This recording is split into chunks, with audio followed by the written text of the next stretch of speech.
I found out my family has a group chat without me and it's not what I expected. I'm a 29-year-old guy, the middle child sandwiched between two sisters, Emily, 34 and Sophie, 25. If you'd asked me a few weeks ago, I'd have told you we're a pretty close-knit family. We're not perfect, but we've always been there for each other. At least that's what I thought. Lately though, things have felt off. It started with small stuff, like not being in on jokes during family dinners. Emily and Sophie would be laughing about something and when I'd ask they'd just say, "Oh, it's nothing," or change the topic. I shrugged it off at first. I've been busy with work and I figured I was just missing out on group chats or quick catch-ups. But then, it started happening more often. I'd find out about family plans at the last minute, where Emily would reference something I had no clue about. It was like there was this invisible thread connecting everyone except me. The first real sign that something was up happened at a family barbecue. We were all hanging out in the backyard and Sophie was showing Emily something on her phone. They were giggling like kids and I asked what was so funny. As soon as I spoke up, the laughter died. They exchanged this weird look before Sophie stuffed her phone in her pocket and said, "Oh, it's nothing important." It was awkward. I tried to laugh it off, but I couldn't shake the feeling that they were hiding something. The weirdness hit a new level last weekend. I was at my parents' house helping my mom with her laptop. She's terrible with tech, so I'm the unofficial guy of the family. While I was sorting out her email, her phone buzzed on the table. I didn't mean to look, but the screen lit up and I caught a glimpse of a notification. The family chat. The message preview was from Emily. "Just don't mention it in front of him today." My stomach dropped. The family chat? What the hell? I thought I was in the only family chat we had.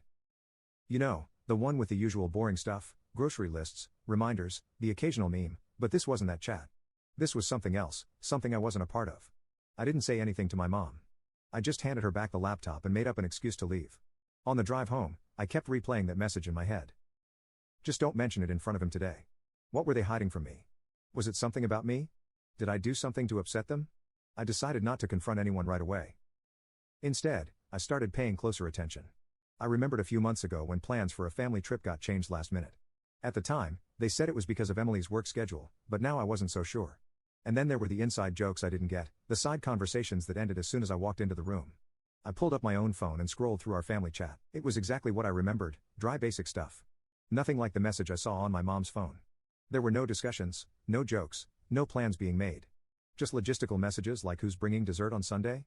It felt like a placeholder chat, something to keep me from noticing there was another more active one. I couldn't keep this to myself any longer, so I called my best friend, Jason.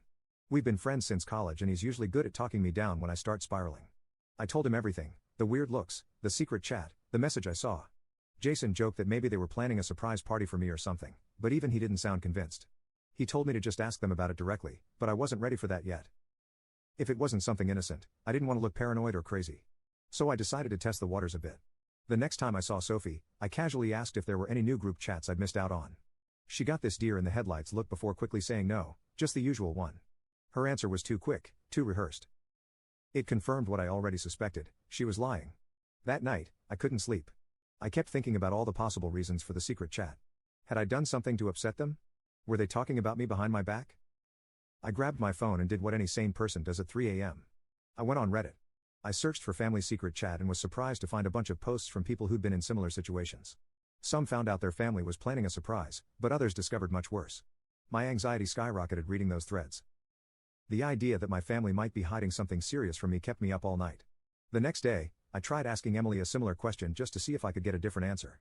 She played it cool, saying there's only one family chat, but I noticed she wouldn't look me in the eye. It felt like she was deflecting, trying to steer the conversation back to work or something else. I left the conversation more convinced than ever that something was going on. I knew I couldn't keep tiptoeing around this forever. I was either going to drive myself crazy with overthinking or I was going to have to confront them. But I wasn't ready yet. I needed more information. I decided then that I was going to get to the bottom of it, even if it meant having an uncomfortable conversation with everyone. I've always trusted my family, but now I'm starting to wonder if I've been naive. Either way, I'm going to find out what's really going on and I'm not stopping until I get answers. Update 1. The next Sunday, we had a family dinner at Emily's place. It was one of those regular get-togethers we've been doing for years. Everyone brings a dish. We sit around the table and catch up. I figured it was the perfect time to test the waters. I wanted to see if I could get any of them to slip up without making it too obvious that I was digging. We were in the middle of dinner, talking about random stuff like Sophie's new job and the latest movie Emily watched. I casually mentioned how I had to mute a few group chats on my phone because they kept blowing up during work. I made a joke about it, pretending it was no big deal. I noticed it immediately, the slight pause. Sophie glanced quickly at Emily, who didn't look up from her plate. I felt a rush of adrenaline. I wasn't imagining things. There was something they weren't telling me. After a moment, I went for it. Hey, are there any group chats I'm not in? I asked, keeping my voice light. It was almost like I was joking, but not really. The room went silent for a beat too long.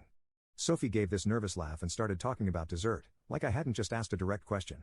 My mom got up to clear the dishes moving quickly, while my dad seemed completely oblivious, focusing on the last of his mashed potatoes. Emily, though, she didn't look up. Just asked me about work instead, like she was trying to steer the conversation away. It was too obvious. I couldn't believe they were being this blatant about it. I leaned back in my chair and said, I know there's another family chat. I saw a notification on Mom's phone last week. That got their attention. Emily finally looked up, her face tightening. She didn't even try to hide her annoyance. My mom turned around from the sink looking guilty as hell while Sophie's smile dropped. My dad still had no idea what was going on.